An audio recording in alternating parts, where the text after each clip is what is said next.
प्रश्न संख्या 1 है, एक वृत्त की कितनी स्पर्श रेखाएं हो सकती है। तो मैंने आपको इंट्रोडक्शन वाला वीडियो में बताया था कि वृत्त क्या होता है। तो वृत्त किसी तल में असंख्य बिंदुओं का समूह है, ठीक है। इस प्रकार से असंख्य बिंदु है, असंख्य का मतलब है जिसकी कोई गिनती ना हो, ठीक है। जैसे कि ये वृत्त है, ठीक है, इस पे बिंदु जो है असंख्य है, यानी कि अनगिनत है, ठीक है। और प्रत्येक बिंदु पर स्पर्श रेखा खींचा जा सकता है, ठीक है। जैसे कि मान लो कि मैं इस पे खींच रहा हूँ, ये हो गया। इस बिंदु पे खींचूंगा तो ऐसे खींच दूंगा, ठीक है। इस पे खींचूंगा तो ऐसे खींच दूंगा, इस पे खींचूंगा तो ऐसे खींचूंगा, ठीक है। तो जब बिंदु अनंत है यानी कि अनगिनत है तो स्पर्श रेखा भी क्या होगा, अनगिनत होगा। क्लियर है यहाँ तक। यानी कि यहाँ आप लिख सकते हैं कि अपरिमित रूप से अनेक, ठीक है, यानी कि अनंत, अपरिमित रूप से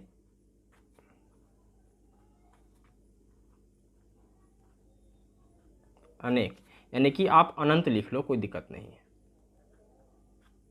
ठीक है। प्रश्न संख्या 2 है,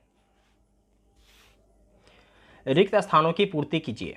भाग संख्या 1 है, किसी वृत्त की स्पर्श रेखा उसे डैश बिंदुओं पर प्रतिच्छेद करती है। तो इसको आप यहीं पे समझ लीजिए। देखिए, ये बिंदु है और इस बिंदु पर हमने स्पर्श रेखा खींचा है, इस बिंदु पर भी हमने स्पर्श रेखा खींचा है और इस बिंदु पर भी हमने स्पर्श रेखा खींचा है, ठीक है ना। प्रश्न में कह रहा है किसी वृत्त की स्पर्श रेखा उसे डैश बिंदुओं पर प्रतिच्छेद करती है, ठीक है। तो ये जो स्पर्श रेखा है सिर्फ और सिर्फ एक बिंदु पर प्रतिच्छेद करती है, ठीक है। तो इसमें भरा जाएगा एक, क्या भरा जाएगा, एक भरा जाएगा, ठीक है। भाग संख्या 2 है, वृत्त को दो बिंदुओं पर प्रतिच्छेद करने वाली रेखा को डैश कहते हैं। तो हमने आपको इंट्रोडक्शन वाले वीडियो में बताया था कि एक बिंदु ए है और एक बिंदु ए है, ठीक है। तो जब दो बिंदु पर अगर कोई रेखा प्रतिच्छेद करे तो उस रेखा को हम लोग बोलते हैं छेदक रेखा। यह रेखा वृत्त को दो बिंदुओं पर छेदेगी, ठीक है। इस प्रकार से एक कहीं भी हो सकता है, एक बिंदु यहाँ हो सकता है, दूसरा बिंदु यहाँ हो सकता है, ठीक है। और इस प्रकार से इस पर हम लाइन खींच देंगे, ठीक है। तो दो बिंदु पर प्रतिच्छेद हो रहा है, इसलिए इस रेखा को क्या बोलेंगे, छेदक रेखा बोलेंगे, ठीक है। आप यहाँ पे लिख लीजिए, क्या बोलेंगे, छेदक रेखा,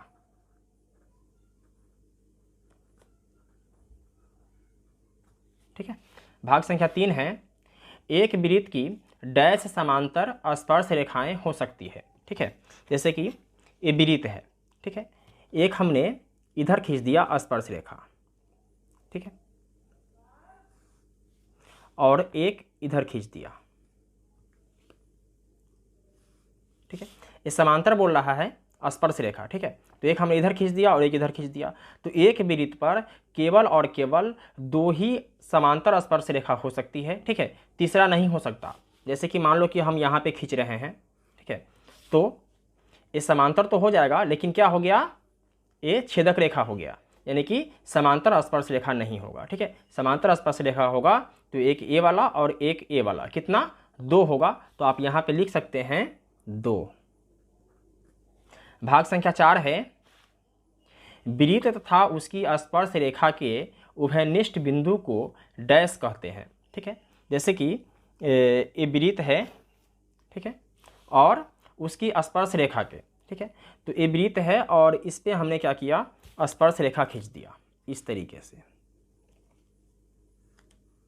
खींच दिया।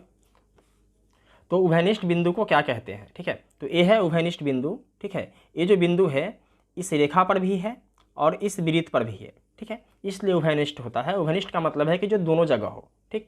तो उस बिंदु को क्या कहते हैं, तो इस बिंदु को क्या कहेंगे, स्पर्श बिंदु कहेंगे, क्योंकि इसी बिंदु पर यह लाइन स्पर्श कर रहा है, मतलब कि छू रहा है। तो यहाँ आप लिखेंगे स्पर्श बिंदु, क्या लिखेंगे, स्पर्श बिंदु, ठीक है। तो प्रश्न संख्या 3 है, 5 सेंटीमीटर त्रिज्या वाले एक वृत्त के बिंदु P पर स्पर्श रेखा PQ केंद्र O से जाने वाली एक रेखा से बिंदु Q पर इस प्रकार मिलती है कि OQ बराबर 12 सेंटीमीटर। तो PQ की लंबाई है, हमारे पास 4 ऑप्शन है, इसमें से कौन सा ऑप्शन सही है यही हमें बताना है। तो इसके लिए सबसे पहले हम लोग 5 सेंटीमीटर त्रिज्या का एक वृत्त बना लेते हैं। तो ये हो जाएगा यहाँ से यहाँ तक 5 सेंटीमीटर, इसे एक वृत्त बना देंगे।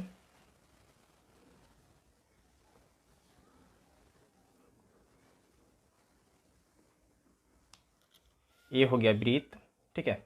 ये है इसका केंद्र, इसको मान लेते हैं O, ठीक है। आगे कह रहा है एक वृत्त के बिंदु P पर स्पर्श रेखा PQ, ठीक है। यानी कि बिंदु P पर क्या करना है, स्पर्श रेखा की रचना करना है। तो बिंदु P आप कहीं पर भी ले सकते हैं इस पूरे वृत्त में, ठीक है। हम लोग यहाँ पर ले लेते हैं, ठीक है। यहाँ क्या करेंगे, स्पर्श रेखा की रचना करेंगे इस प्रकार से। ये हो गया, ये जो है बिंदु P है। आगे कह रहा है कि PQ, तो ये जो स्पर्श रेखा है ये क्या होगा, PQ होगा, ठीक है। केंद्र O से जाने वाली एक रेखा से बिंदु Q पर इस प्रकार मिलती है कि OQ बराबर 12 सेंटीमीटर। अब O से जाने वाली एक रेखा से बिंदु Q पर मिलती है, तो O से एक रेखा खींचेंगे जिसे Q पर मिला देंगे इस प्रकार से। और त्रिज्या कितना कह रहा है, 5 सेंटीमीटर, तो त्रिज्या भी खींच देंगे 5 सेंटीमीटर। ये हो जाएगा इसका त्रिज्या, ठीक है। तो ये जो रेखा है ये कितना है, ये रेखा है 12 सेंटीमीटर OQ। तो O से Q जो है कितना है, 12 सेंटीमीटर, 12 सेंटीमीटर।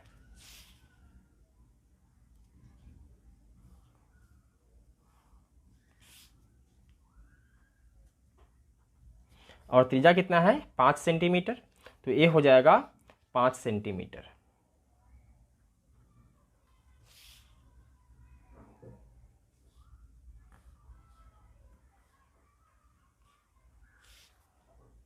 ठीक है।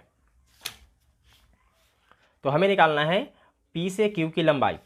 तो P से Q की लंबाई हमें पता करना है, ठीक है।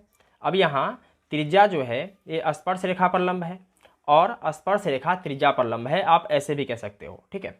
तो ये जो कोण बनेगा ये कितना बनेगा, 90 डिग्री का बनेगा। और जब 90 डिग्री का कोण बनेगा तो ये क्या हो जाएगा, समकोण त्रिभुज हो जाएगा। और समकोण त्रिभुज में पाइथागोरस प्रमेय का प्रयोग होता है, ठीक है। तो कोण के सामने का भुजा क्या होगा, कर्ण होगा, तो ये हो जाएगा कर्ण। अब यहाँ कोण तो बता नहीं रहा है, तो लंब ए भी हो सकता है और लंब ए भी हो सकता है, आधार ए भी हो सकता है और आधार ए भी हो सकता है, ठीक है। तो इसको हम लोग लंब मान लेते हैं, लंब। हमें निकालना है आधार, क्या निकालना है, आधार निकालना है, ठीक है। ये हमें पता नहीं है। अब जो चीज़ दिया गया हुआ है पहले इसको लिख लेते हैं, फिर आगे बढ़ते हैं। तो लिखेंगे हल दिया है OP, O से P बराबर कितना है, 5 सेंटीमीटर, और OQ कितना है, 12 सेंटीमीटर। OQ कितना है, 12 सेंटीमीटर। हमें निकालना है P से Q, यानी कि PQ हमें निकालना है, ये पता नहीं है, ठीक है। तो लिखेंगे समकोण त्रिभुज OPQ में, OPQ में पाइथागोरस प्रमेय से। तो पाइथागोरस प्रमेय क्या कहता है, पाइथागोरस प्रमेय कहता है कि एक समकोण त्रिभुज में कर्ण का वर्ग अन्य दो भुजाओं के वर्गों के योग के बराबर होता है, ठीक है। यानी कर्ण का वर्ग बराबर लंब का वर्ग, लंब का वर्ग प्लस आधार का वर्ग, ठीक। कर्ण कितना है, कर्ण है 12 सेंटीमीटर, तो यहाँ हो जाएगा 12 सेंटीमीटर का स्क्वायर बराबर लंब है 5 सेंटीमीटर, तो ये हो जाएगा 5 सेंटीमीटर का स्क्वायर प्लस आधार हमें पता नहीं है, इसी को निकालना है, ठीक है। 12 का स्क्वायर करेंगे तो ये हो जाएगा 144 बराबर 5 का स्क्वायर करेंगे तो 5 × 25 प्लस आधार का स्क्वायर, ठीक है। अब यहाँ 144 और बराबर के बाद प्लस 25 है, तो बराबर से पहले लेकर आएंगे तो ये हो जाएगा -25, चिन्ह बदल जाएगा, ठीक। बराबर में आधार का स्क्वायर। अब 14 में से 5 गया तो 9, 3 में से 2 गया तो 1 और 1 बराबर आधार का स्क्वायर, आधार का स्क्वायर। अब यदि स्क्वायर हटा दें तो इधर क्या हो जाएगा, रूट लग जाएगा। आधार कितना आया, आधार क्या है, PQ बराबर √119 सेंटीमीटर, यही आ जाएगा इसका आंसर। ठीक है, अब देख लेते हैं कि √119 कहाँ पर है।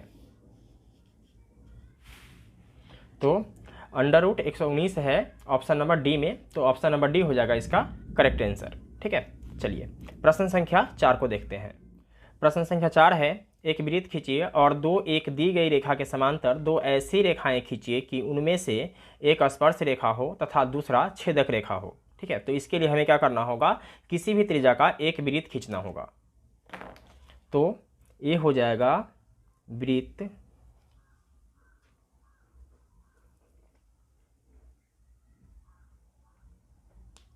ठीक है। अब यहाँ कह रहा है कि एक दी गई रेखा के समांतर 2 ऐसी रेखाएं खींचिए। ठीक है, तो हम कहीं भी मान लेते हैं कि रेखाएं दी गई है। आप यहाँ पर मान सकते हैं, यहाँ मान सकते हैं, ऊपर नीचे दाएं बाएं कहीं भी मान सकते हैं। ठीक है, तो हम लोग मान लेते हैं कि यहाँ पर एक रेखाएं दी गई है। ठीक है, इस रेखा का नाम दे देते हैं AB। क्या नाम दे देते हैं, AB। लिख देते हैं दी गई रेखा, दी गई रेखा। ठीक है, आगे कह रहा है 2 ऐसी रेखाएं खींचिए कि उनमें से एक स्पर्श रेखा हो। ठीक है, अब हमें स्पर्श रेखा खींचना है। तो स्पर्श रेखा तो आप लोग जानते ही हैं कि स्पर्श रेखा किसे कहते हैं।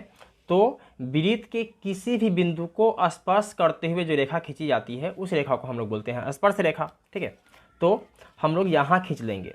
ठीक है, अब यहाँ इसलिए खींचेंगे क्योंकि इस रेखा के क्या होगा, समांतर होगा। ठीक है, आप इधर या इधर नहीं खींच सकते। ठीक है, आप इस रेखा को दाएं बाएं कहीं भी खींच सकते थे और उसी के समांतर आप स्पर्श रेखा खींच सकते थे। ठीक है, लेकिन जब आप दी गई रेखा नीचे खींचे हैं तो स्पर्श रेखा आप ऊपर खींचेंगे। ठीक है,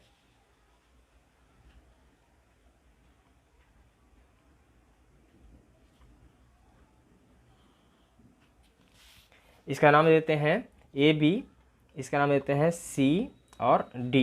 ठीक है, स्पर्श रेखा, स्पर्श रेखा। स्पर्श रेखा इसलिए क्योंकि इस बिंदु पर वृत्त को स्पर्श कर रहा है। ठीक है, अब कह रहा है कि उनमें से एक स्पर्श रेखा हो तथा दूसरा छेदक रेखा हो। ठीक है, छेदक रेखा आप जानते हैं कि वृत्त के 2 बिंदु पर प्रतिच्छेद करे। ठीक है, तो कहीं भी खींच लीजिए। चलिए यहाँ हम खींच देते हैं, या थोड़ा नीचे ऊपर कहीं भी आप खींच दीजिए, कोई दिक्कत नहीं है। ठीक है, यहाँ खींच दीजिए और इसका नाम दे देते हैं CDEF और यहाँ लिख देते हैं छेदक रेखा, छेदक रेखा।